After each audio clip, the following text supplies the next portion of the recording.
Good afternoon. Thank you all for coming out to help us share this information with the community. We're here to share body-worn camera footage of an officer-involved shooting which happened in the 2600 block of Garland Avenue. As many of you know, LMPD recently transitioned to our new officer-involved shooting protocol. These changes were important to give our community a better understanding of what to expect during these investigations. The changes were also necessary to help provide a greater transparency to the public and to show consistency.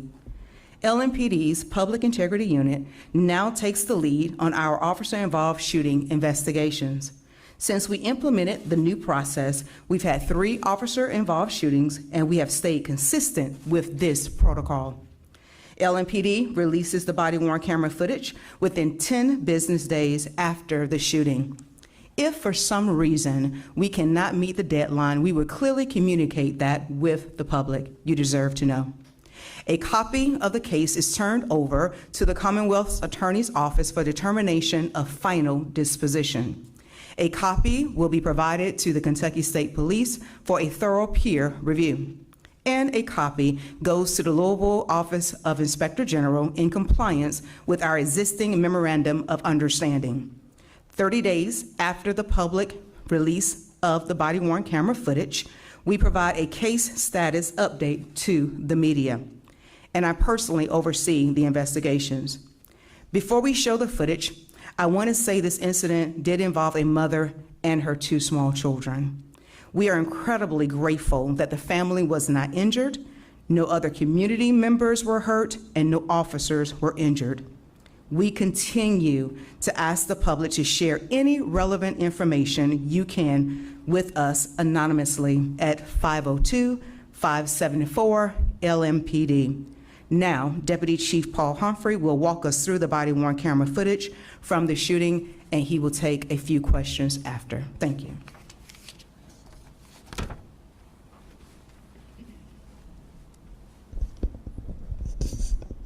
Okay, we'll walk through the footage of the incident that occurred on October 24th at approximately 3:30 a.m. in the area of 25th and Garland. I do want to remind you of how our body camera system works. There is a 30-second delay prior to audio clicking on, and that 30-second buffer is built in so that we capture any events that might occur spontaneously. I'll remind you of what we categorize as our safety priorities. This is how we make decisions when we're talking about use of force and split-second decisions that might affect someone's life. So everything that we do is grounded in the principle that all life is sacred, and we make decisions based upon that. When we go through those decisions, it's based on who is in imminent danger at the time and who has the ability to control the situation. So when we're talking about victims and hostages, we put those at the top of our priority list to make sure that we protect those first. Then we take efforts to protect any civilians that might be around but uninvolved, because we have to protect those people as well. Then we work on officers, and then we prioritize the suspect's safety, because the suspect has the ultimate say in a situation. We set up a situation so that the most likely outcome is for a peaceful surrender. The officers involved in this situation all are from the 2nd Division and have no disciplinary history. Officer Chris Johnson was hired with Louisville Metro Police in June of 2021. Officer John Lyons was hired with Louisville Metro Police in November of 2022. Officer Jacob Valdivia was hired with Louisville Metro Police in September of 2020. And Officer Michael Lonawea was hired with Louisville Metro Police in August of 2022. Our suspect in this incident is Sylvester Price, born in 1985. He has been charged with burglary first, 2 counts of wanton endangerment first, fleeing and evading, as well as resisting arrest. He remains in critical but stable condition. This run was initiated through a ShotSpotter alert. We've talked a lot about the ShotSpotter technology that we use and how we overlay that technology with our response. The ShotSpotter alert actually occurred before we got any calls for service. So I will play you the audio from the 2 ShotSpotter runs that came out at 3:27 a.m. and then the second at 3:29 a.m.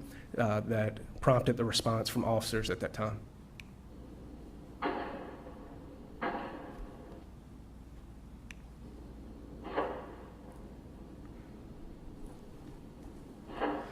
So these ShotSpotter alerts go to the officers' MDTs, their in-car computers, as well as to dispatch, and they're automatically dispatched.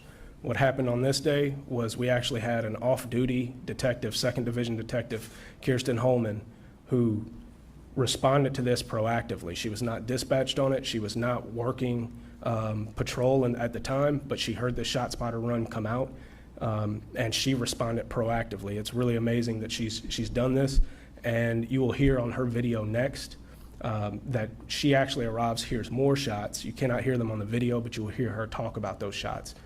She also later hears glass breaking. She does not initially know exactly what house is involved, and that prompts more officers to step up their response, and actually ended up being very, very critical that she was on scene hearing these shots prior to any 911 calls come out.